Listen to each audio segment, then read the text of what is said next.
Well, hey, everyone. This is your Enneagram Coach, the podcast. We're all familiar with all the varied feelings and emotions that we're all going through as it relates to going home. Sometimes we're excited, but we also anticipate there's going to be conflict or big issues to talk about. We may be experiencing dread, but it could be a great experience. Well, all of the emotions, we're going to help to clarify what's actually happening inside of you so that you can understand about what it means to go home.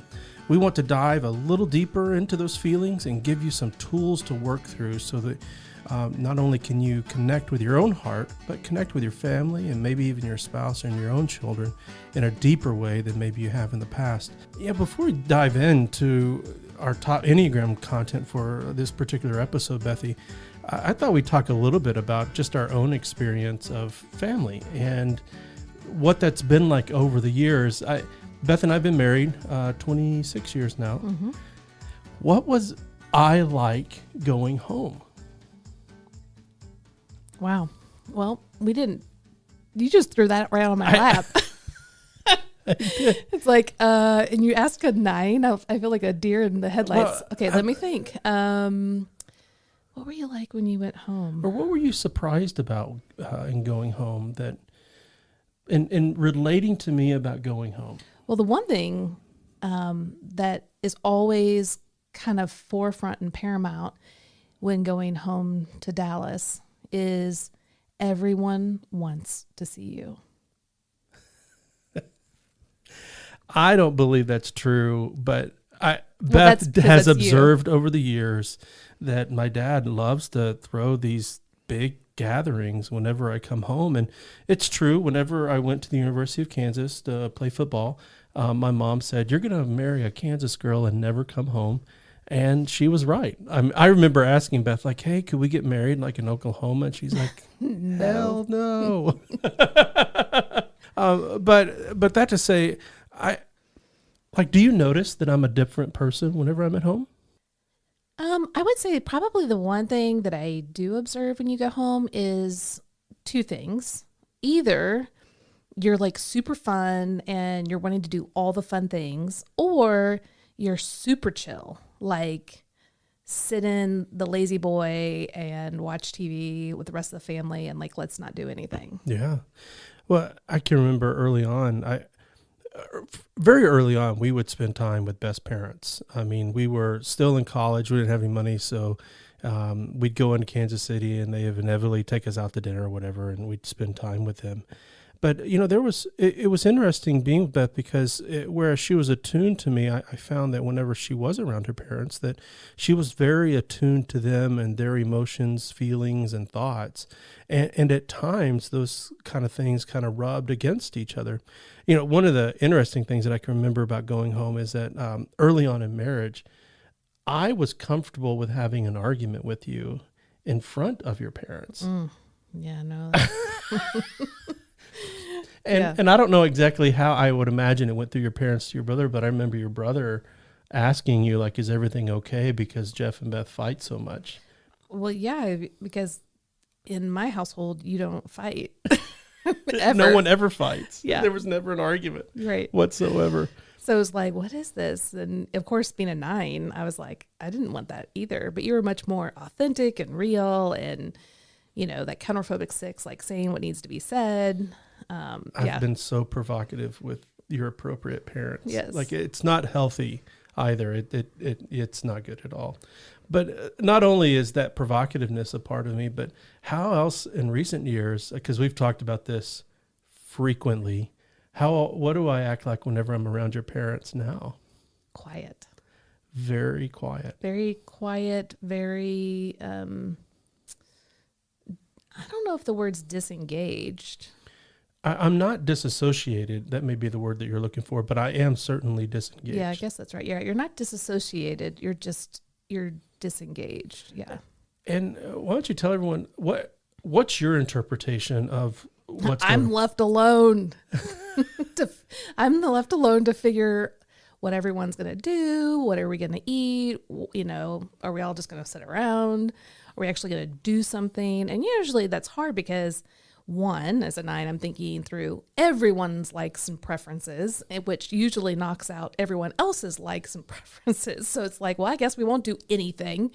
But then, I think at times, I want to just kind of shut down because I can't think of a way to make everyone happy. And I feel like I'm having to pull the weight because I know how to read my family, whether for the good or the not good. And you don't. And sometimes I'll say like, well, hey, this is what's going on, or this is what I'm observing. You're like, really? What? Are you sure? I'm like, yes, I know very well. Holy cow. It's like she's reading tea leaves. I mean, I have no idea what in the world she's talking about. And if I were honest, I would say some of it I think is real and some of it also is interpreted potentially. Sure. Don't want to assume, make wrong assumptions. But I mean, even like you can kind of hear in our conversation, like we're talking honestly here about real examples of what it's like whenever we go home, even though we are well into our own mental health and into the Enneagram to be able to have vocabulary about this, but it still shows up. I know that for me and my experience in being with your family, now that we have 2 kids, we've had them for a while now. I was going to say they're like adults now. Strange term. But it's funny. I'm going to own them now, okay? I've tried to get rid of them for years, and now they're here. Oh, my gosh. But what I was going to say is I would say around your family, because the kids were always so excited about being with them, and so they bring a lot of energy to the room. You're reading parents, and they're responding as well, and they're kind of caretakers as well. And so they're responding to kids, they're responding to you. And this 9 part of my heart, the 6 moves to 9. And I call that 9 part of my heart Phil. But Phil just kind of comes online. And I just try not to bring any energy whatsoever because I know that you're attuning to all these different things around you. And I just want to lower my energy level. Because if in the past, when I have gotten, I call my 7-wing El McGordo, but because he's fun, gregarious, and just outgoing and adventuresome. But if he shows up, that makes you very uncomfortable because then not only are you uncomfortable, but you're thinking about your parents and whether or not it's making them uncomfortable. Is that fair to say? Yeah, I wouldn't say that I'm uncomfortable. I'm uncomfortable if I think they're uncomfortable. Yeah. I'm used to your El McCordo for the most part. I mean, definitely sometimes he goes way off, line. Way off line. But for the most part, I think it's fun. But yeah, if it's like inappropriate or like, way past their generational understanding, it's like, oh, now I'm just thinking of all the ways I need to help everyone have a good time or not feel awkward or weird or outside, they don't understand what's going on. So I'm just... And that even applies to the kids. Like you're managing the kids to not... This was earlier on, not now. We're not walking in with our young 20-somethings like, here's what's going to be appropriate when you go to Gammy and Papa's house. Right. Or like we would all be in the van and they're in the back like laughing, teasing, getting upset or what. And I'm like, guys, you're never like this except for when my parents are in the car. Can you please stop? And so, I, as a 9, and I think everyone's this way, but as a 9, I'm hyper aware of all the dynamics, very aware, and it's exhausting. Now, of course, over the years, I've had to learn what does it look like to continue to be aware, because I think as a 9, that's just a superpower I have that can go awry. But how can I use that superpower and not overtake me? And I'll be honest, it's still a challenge. It's still a challenge. We're coming up here for Christmas and my parents will be here. And I'm really excited because, I don't get to see them that much. They live in Kansas City. We're in Nashville. And because of COVID, we just haven't seen them as much as we would have. So, I'm looking forward to it. But, we're 2 totally different families. Actually, now 3 or 4 different families. Our kids are living their own lives. We have our life. And then my parents, they live their own type of life. And so how to navigate that in a healthy way so that I don't succumb to everybody's wishes and whims and feel the responsibility in caretaking, I'm already thinking and preparing and planning for what that might look like so that we all have a great time and we don't fall into some of those old habitual patterns. That's right. Well, we've talked a little bit about family of origin stuff throughout your Enneagram Coach platform, but here's the reality: is that our type plays a role in our family of origins. Mm-hmm. I mean, my 6ness, your 9ness, there's a way in which the family related to that. And there were ways that it manifests itself in our family of origin mm-hmm. that maybe have changed since adulthood. And what's interesting now, having older kids, mm-hmm. One of the things, even our daughter, when we were telling her that Gammy and Papa were coming in town, she said to Beth, like, oh, I was really hoping that we'd be able to spend some time together. And plus, I know that you needed some rest. Mm-hmm. Well, she's commenting on you and who you become when you're around your parents. Even your kids will start to pick up on some of these changes. Mm-hmm. Well, inevitably, that will lead to conflict between us about your family. Mm-hmm. Now it could potentially lead to conflict with it. Not that we're going to have conflict with our kids, but it could have or mm-hmm. may have in the past. Well, especially if we're unaware of what's going on and we don't name it and talk it through. For sure. Yeah, it can become, because we all think that we're doing our family justice, like we're seeing it through the lens of how we grew up. And most of the time when you go home, you revert back to a lot of old patterns, or at least the family wants you to. They're used to you being a certain way. And if you've grown, they really don't understand those new dynamics. And so we have to be also ready for that. Like that if we've grown in healthy ways, to recognize that there'll be the pull and the tension to revert back to some old negative patterns or unhealthy patterns. But also the desire to stay healthy, but then also the family's desire to pull you in, and to have clear communication of what that looks like, whether it's to the whole family or even maybe it's a spouse or a sibling that understands your growth and desires. So here's the good news about what we're going to be spending the rest of our time talking about is that we're going to get into the bedrock, really some of the main wiring of each of our Enneagram types here. So much of the conflict and conversations preparing for being with your family is all behavior and emotion management. You're just trying to survive and get through it, but you've never thought about where some of all this energy starts to happen in your body and in your heart that manifests itself in your behaviors, your fears, your emotions, all these different things. And what that's called is your interpreted childhood message. And it affects everything about how we relate. Yeah, well, and let me just back up for just a second, because the interpreted child message is going to pop up because of the foundational understanding of your core motivations. Now, if you've listened to me, you've heard me talk about core motivations all the time because it's essential to understand your core motivations, your core fear, desire, weakness, and longing. And if you don't know what those are, please go to yourenneagramcoach.com/core motivations and download a free PDF. One, you want to look at your core motivations and really understand what is the driving force behind why you think, feel, and behave in particular ways. But then it also will give you insight into the people in your family and why they do what they do. So the interpreted childhood message is basically a part of the Enneagram. So there's lots of different things that we could talk about the Enneagram. This is one part. And this is a painful message that you were either told directly or sensed indirectly when you were growing up. So please note that there's not always a particular event or something that happened that someone directly said this to you. That may have happened, but a lot of times it's you've just picked this up. Somewhere, somehow, an event happened and you interpreted what was going on or said around you in a very particular way. So I'll give you an example for me as a type 9. My interpreted childhood message is it's not okay to assert yourself or make too much of yourself. So the story that I relate to that one goes all the way back to 1980. Wow, the drama and intrigue. Wow, such an introduction to a story, Beth. I know. So 1980, I was 5 years old. So now you guys can do all the math. But yeah, so I was 5 years old. My dad was an allergist. And so back in the day, pharmaceutical reps would come to his office and not just give drug samples, medicine to give to patients. But back then they would give you trinkets and toys and Pens, pads, all sorts of stuff.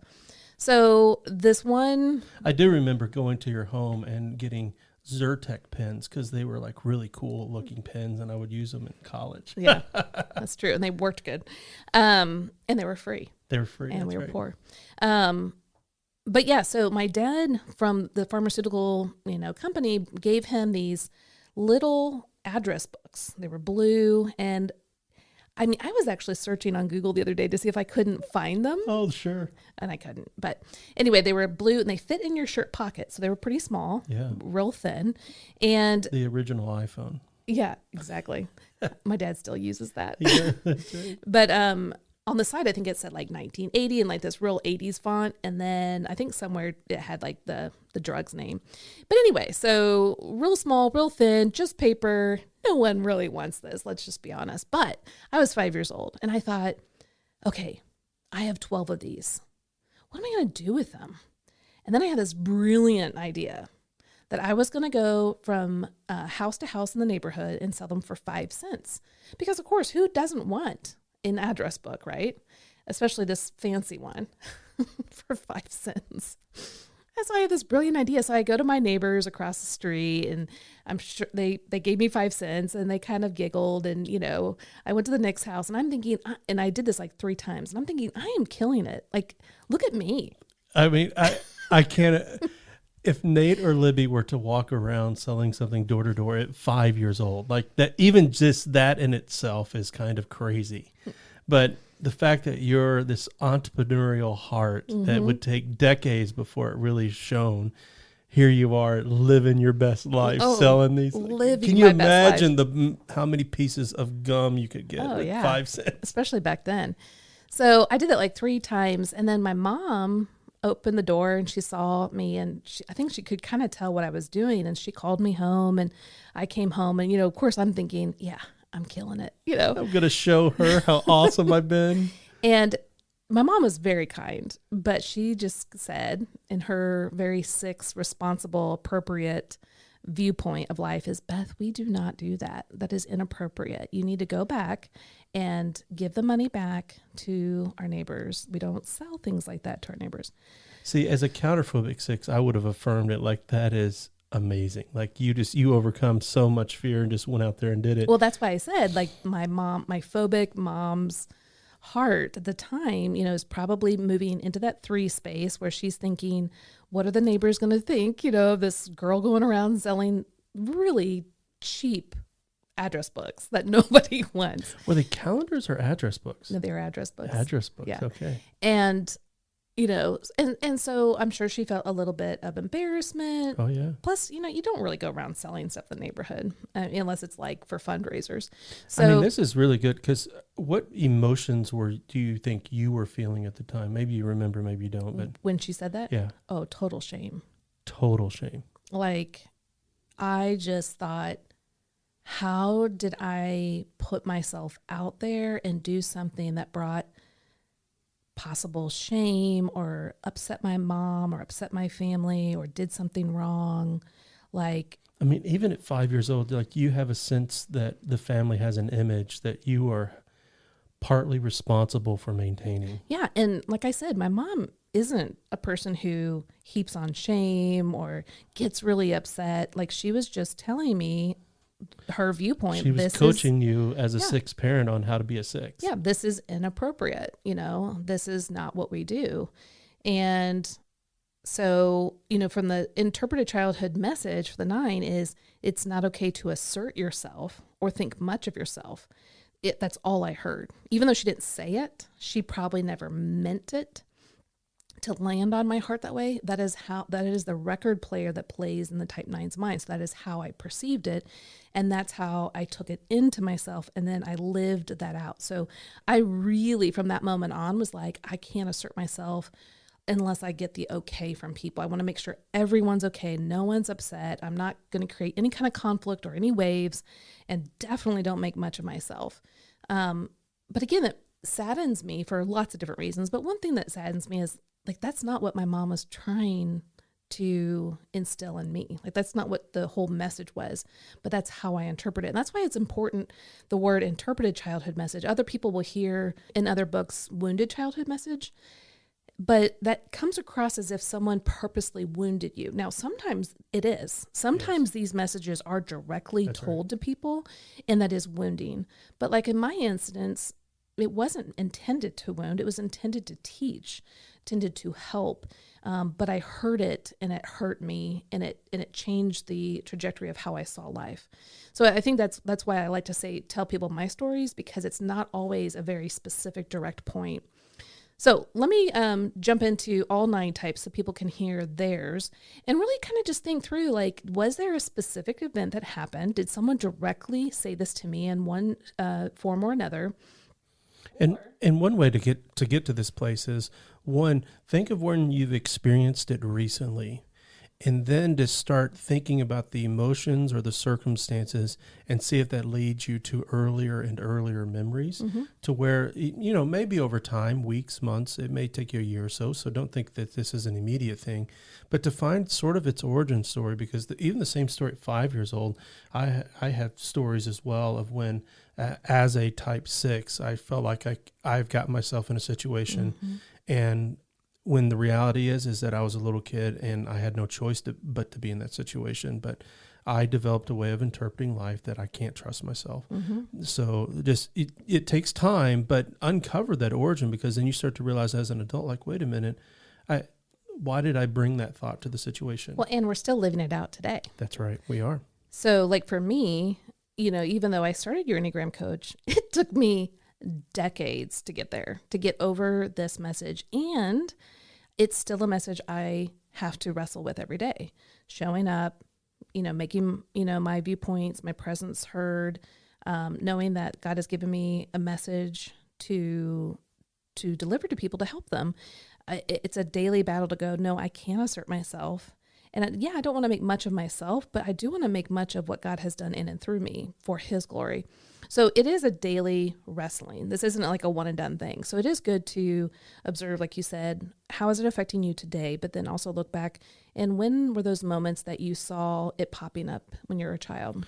So as Beth is going through some of these, remember, this is really at the core of all of the relational and emotional energy that comes when you're about to go be with family again, or perhaps even in your existing family, where it reminds you of feeling, a body sensation, a conversation reminds you of something from the past.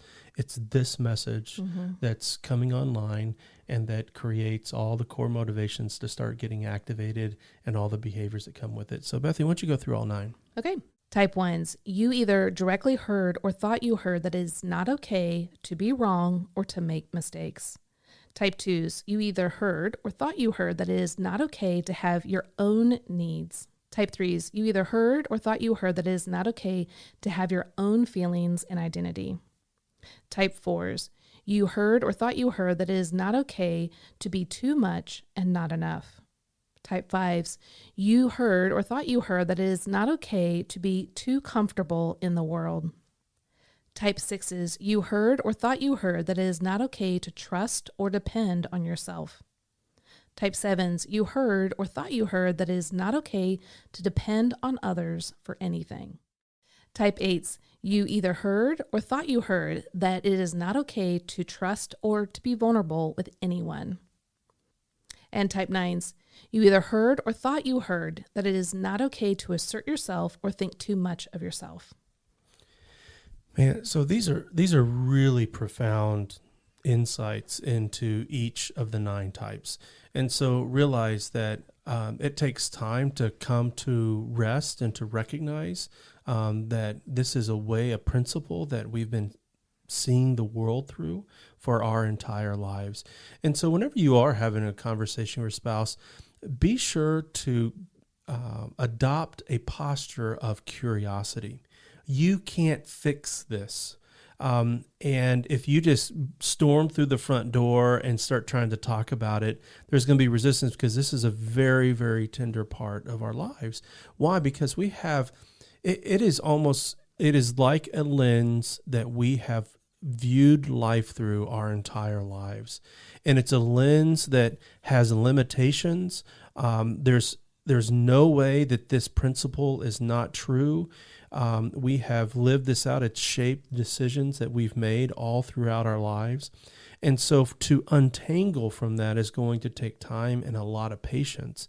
But to be able to know and begin to have conversation that it's really not about this Christmas, but it's about a message that's in your spouse's or your friends or your heart that is leading you to this kind of frenetic energy as it relates to going home again.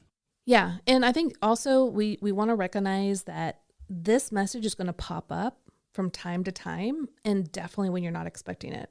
And when it happens, the first thing I think a lot of the times our human flesh wants to do is to shame ourselves or condemn ourselves, like, oh, why can't I get rid of this? Or why is it here again? Or haven't I gotten better at this? That is not going to help. It's really not going to help. I mean, that was one of the phrases I walked away from my time with Dan Allender was, the way out of it is through it. Mm-hmm. The old going on a bear hunt book. You can't go under it. You can't go around it. Oh no, we got to go through it. Mm-hmm. And that's the reality of what it means to address this message. And so it may be worth your time to begin considering how are all of the thoughts that you have, the expectations that you have, the dynamics of what's happening in your emotional life. Why are those coming up related to this message? And to be gentle with yourself, to recognize that this is a thought pattern that's been there for a very long time, and to be gentle, be curious, and to bring the scripture, to bring the gospel to bear to our heart.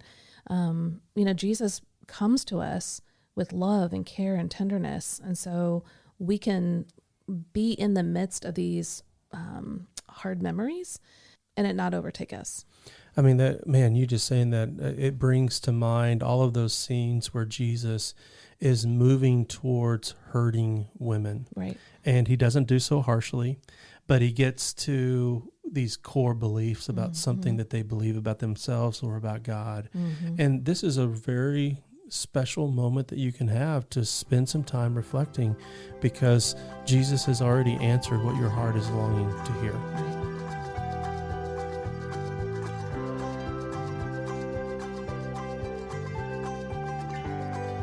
Well, another important aspect to be aware of when it comes to being around your family members is your type's blind spot path. Now, Beth's going to talk about this a little bit more and define it, but I found this is one of those things that as I've seen you teach other people about, like it's a big aha moment for a lot of people. Very big.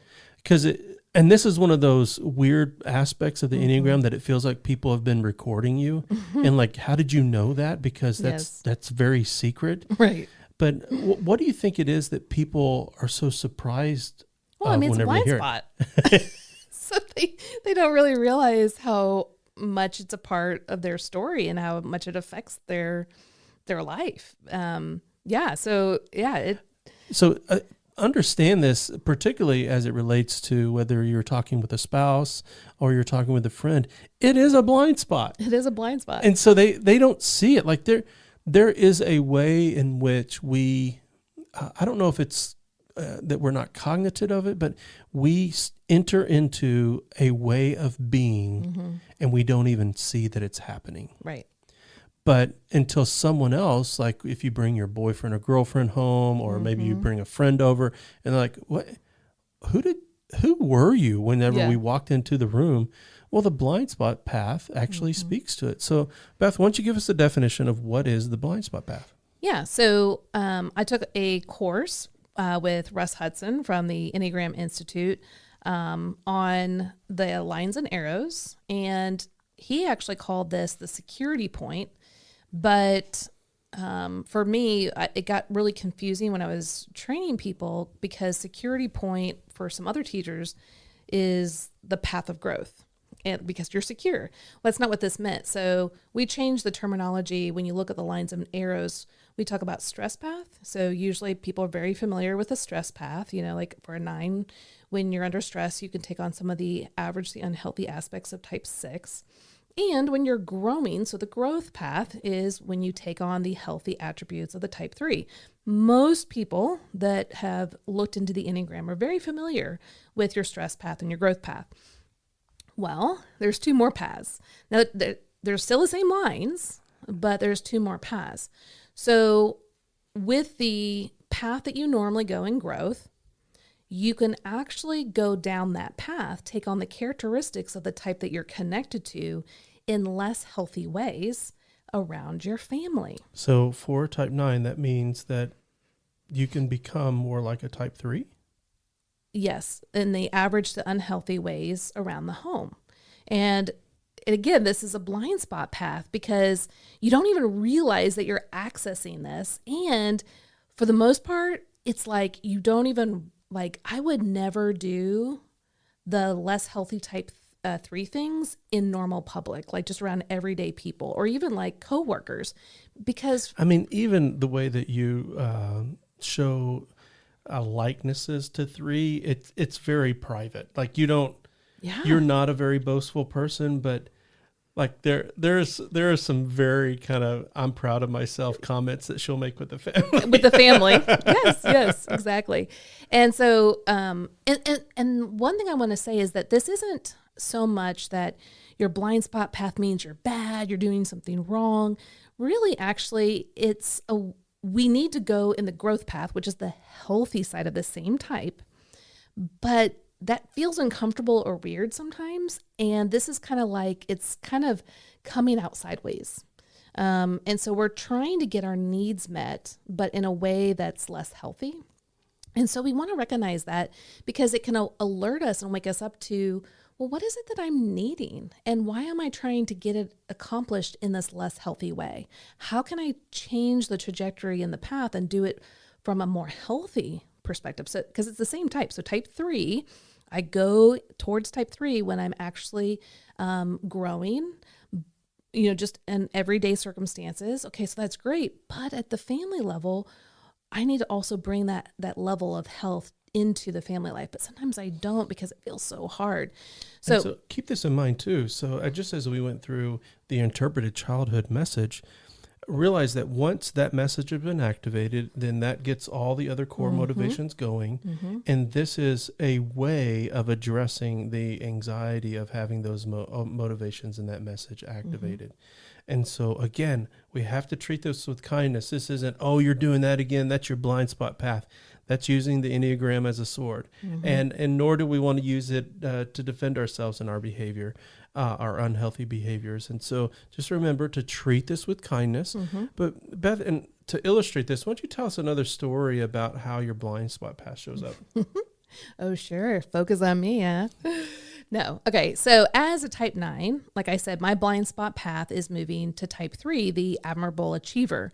So again, normally, I like when I'm doing well and I'm healthy, I'm moving towards that high part of 3. But as a 9, I normally around the everyday person would never want to promote myself, stand out, maybe look arrogant, show off, and I'm going to even struggle to know that my presence matters, okay? So it's going to be hard for me to do this kind of self-promotion, hey, everyone, look what I've done, all that kind of stuff. But deep down, I do desire to hear that I have worth and value. And that's a good longing, right? That's a good desire, in a sense, to know that we have worth and value. But instead of asking for what is needed, the affirmation and encouragement that I'm longing for, and asking it directly and assertively, I will inadvertently tell my family what I did well or what I've accomplished that day. So it might come out kind of bragging or boastful, like Jeff said, but I desire to really hear them acknowledge what I have done and for them to affirm me. I unknowingly believe that this will help me to feel that I have worth, since really deep down, I rarely affirm myself. And if I don't get the affirmation or the encouragement that I'm looking for in this inadvertent way, I will feel deflated and worthless. And when I'm on this blind spot path, moving to the less healthy attributes of 3 around my family, I care greatly and deeply about what others are thinking, especially in my family life. I want to impress them and I want to make them happy, But I want you guys to realize that I will almost never do these characteristics in front of people outside the family. In fact, I really dislike it when I see others showing off, bragging about what they've done, looking for attention. Those attributes are actually something that I really don't like to see in others. And so you can see why this attribute in myself is a blind spot for me, because it's something I actually feel adverse to, and yet I actually do at home. Mm-hmm. So not only is our interpreted childhood message impacting us when we're around family members, but we also can keep in mind that we have a blind spot path that's also coming out to bat.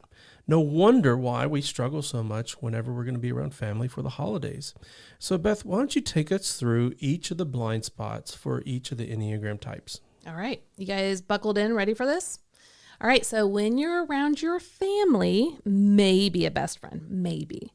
But when you're around your family and these are the people you let your hair down, you kind of act, in ways that you normally don't, this is what's sometimes going to happen. So type 1s, your blind spot path takes you to type 7 and causes you to demand that others meet your needs, criticisms, and desires. You avoid difficult emotions and will reframe negative situations to sound more positive. And you'll look for escape hatches or unhealthy indulgences to distract yourself from the pressures you face. Now remember, the blind spot path is the same direction you go in your growth path. And remember, you're doing these things because there's actually a healthier way of actually accomplishing what you need, but this is coming out sideways.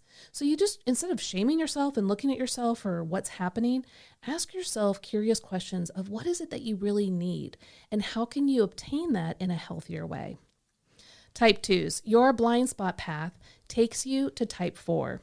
And it causes you to feel rejected because others are not listening or accepting your help. You feel that others do not understand how difficult it is to be constantly others focused, and you may daydream about becoming free of always needing to be helpful so that you can actually focus on your own self-care. Type 3, your blind spot path takes you to type 6 and causes you to express your frustration and dread when anxiety arises. You struggle with more self-doubt, and when blamed or accused of something, you can react strongly. You are more suspicious of others and might test loyalties. Type 4, your blind spot path takes you to type 1 and causes you to focus on flaws and become more judgmental towards yourself, others, and even the world for not being perfect or the ideal way that you see it. You may voice your frustrations and visibly display your disappointment in your body language. You may be impatient and controlling when others are incorrect and not being their authentic selves. And type 5s, for you, your blind spot path takes you to type 8 and causes you to assert your boundaries forcefully and confront anyone who displeases you. You may interrupt conversations and question others' competence while asserting your knowledge with intellectual arrogance. You can become more secretive, fearing that others will betray you. Now, Jeff, here's yours, and we'll talk about yours here in a second. Type 6s, your blind spot path takes you to type 9 and causes you to deal with stress by shutting down. You can forget who you are because you've chosen peaceful loyalty over your own passions and desire. When you are overwhelmed, you may stubbornly resist your demands and express irritation when others interrupt or disturb your comfortable routines. How does that land on you? You mean what I thought was healthiness as I related to your family, you're saying is my blind spot? Yeah, I definitely am. Well, I intentionally go to my blind spot, so it's actually a clear spot. It's a clear spot. I know I'm doing it now. I mean, I really, and that's why I call this part of my heart Phil, because he kind of fills up the longing, because I want to be available. And, it's not like I'm an absent father in the situation. I'll help to take care of the kids or go wherever. I just don't know where my voice is permitted in the midst of all the other voices in the situation. And I don't want to get in trouble with you or do something that's going to frustrate your parents. And so, I just kind of calmly, quietly just kind of go inward, shut everything down, which is interesting because I think that's the part of my heart that I would use as a place kicker whenever I'd go out onto the field and kick in those kind of intense moments. And so it's actually been a part of who I am, and it shows up in all kinds of various ways. But okay, let's just take this as an example. So moving to your growth path is for a type 6 to be more at rest, to not have your mind so frenetic and thinking, in multiple directions, to actually be calm, to be still, to be present. And it's so interesting you say it that way, because there is a significant difference when it's growth versus this blind spot path. Right. Because there have been times that I've said to Beth, like, I am no longer a 6. I am now a 9. When you're in which category? When I'm in melancholy. Yeah, exactly. And I'm like, you are not a 9. You're not a 9. Trust me. It's still in there. But yeah, you've had seasons like when COVID hit, there was a season where you couldn't find work.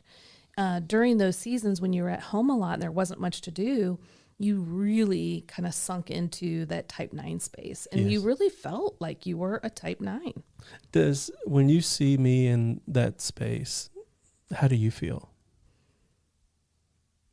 Well, there's part of me that's like, oh, awesome, let's chill. This is great. She takes advantage of it. And then there's another part of me that wants to shake you and wake you up. Yes, that's so it's great. both, right? Like I'm partly getting what my type 9 longs for, right?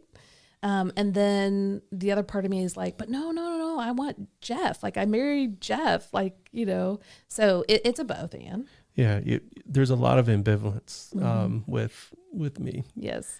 I think this is helpful for people to realize that we do want you to move towards that 9 healthy space. We definitely want you to bring less frenetic energy. We want you to be more calm and confident and assured, and to go against the interpreted childhood message, which says don't trust yourself. We want you to trust yourself, and we want you to move forward in that with confidence and ease. And if that happens around the family, then actually a lot of things happen. Like you usually come up with like great ideas and a go-to attitude. So we don't just all sit around. And so we want you to move towards that 9 space, but in a healthy way. And I think that's what you ultimately want. It's just at times with our family, we don't know how to accomplish that. So we do these less healthy ways. All right, let's move on to type 7. Type 7's your blind spot path takes you to type 5 and causes you to be fiercely independent, building up boundaries to protect yourself from others limiting your life. You may need to sort out your feelings by being alone and using your intellect. And you may grow tired of constantly feeling that you need to be the positive and fun one, that you just need some space to yourself. Type 8's your blind spot path will take you to type 2 and causes you to assume that all your motives are pure with no hidden agendas. You may believe you have to earn love and affirmation from others by helping them, and that your needs and emotions will threaten your relationships. Or you may take offense when others don't help and care for you in the same way that you love and support them. And I am really excited about this one. I know. When I was writing it, I was like, oh man, this is terrible. Okay, so type 9's. Your blind spot path takes you to type 3. Notice it's your blind. It's not my blind spot right, path. Exactly. So. Your blind spot takes you to type 3 and causes you to suppress your emotions and identity so that you can focus on achieving. When someone exposes your weakness and failures, you may feel shame and believe you are worthless. That never happes. Ever. You can people please and use flattery. What? That's crazy. Can I read it? I can't even read it. He's chiming in. I'm activated, Beth. Okay. You can people please and use flattery and charm to maintain harmony and draw attention to your kindness and generosity. Oh no. You know what, Bethy, you are so enlightened that there's no blindness with you. Oh my gosh. When I was putting this together and reading it, I'm like, oh no. Guys, it's just so true. Like, I mean, like right now we're putting together a presentation for a retreat that we're doing, and it's a lot of brand new material. And I definitely get really frustrated. Like I want to suppress my emotions. I want to like push everything to a side and just stay dialed in and focused on getting content done. But then when I like show you, particularly you, what I'm working on, and if I don't get the affirmation I need, or if you have a negative comment or like, hey, we need to do this instead, I will feel shame and believe that I'm like worthless to some degree, not like maybe completely, but like it really hits me hard. And this is so true. Like I go to this type 3 space with you a lot. Well, what I'm hoping for all of you that are listening is that you will start to recognize that you have a blind spot path. And for everyone who's like, where can I read this material? Where is this stuff? Well, a lot of teachers don't talk about it because it's kind of Enneagram 2.0. And so a lot of times we just talk about the stress path or the growth path because it's a little easier just to kind of go in those two directions than to dive deeper. So in our Enneagram collection, which is our 9 Enneagram gift book journals from HarperCollins, in each of those, we talk about the blind spot path. Actually, we talk about all 4 paths. So there's one for each Enneagram type. And what's so cool about them is they're 21-day gift book journals. And every day is a topic, and they're the same topic for every type. So there's general content for each of the types, and then there's type specific. So Jeff and I, if we were to go through our journal together, we would read about, let's say, the blind spot path, and it would talk about general stuff that's the same, but then it would get type specific. And then we could share our aha moments like, oh my gosh, this is so true. Kind of like we're doing here. Just think about that as you think about driving or whether or not your family's coming to your house or you're going to be traveling over the holidays. Go grab the journals off of Amazon, get them shipped as quick as possible so that you can actually have a redemptive, renewing conversation with your spouse, with your sibling, with your friends, as you go to experience family again. These are actually opportunities that we all have to connect with one another. They don't have to be moments where we get into an argument about family dynamics when the conflict's not even between us. It's about something that's happening between our relationship with our family. Yeah, and these books just bring so much clarity. And the 21, you could do it in 21 days. You can do it in 21 just readings. They're really, really short on each topic. And so you can do it faster, you could do it slower, but it's so powerful to do it with someone else. And it doesn't have to be someone of the same type, but use this to bring clarity and understanding. And it's from a gospel-centered perspective. So the whole point is to help you to see how God has created you to reflect Him, and then how we understand when we get off course, how we get misaligned, but how to get back into alignment. So the Enneagram collection at Amazon, Books A Million, you name it, Barnes & Noble, get yours. They're great stocking stuffers too. Well, we hope this episode's helped you to understand yourself as well as your role and the dynamics around your family. We hope that it's going to help you in the relationships that you have to extend more compassion, empathy, and love for one another. But as always, remember that the Enneagram reveals your need for Jesus, not your need to work harder. It's the gospel that transforms us. We'll see you on the next episode.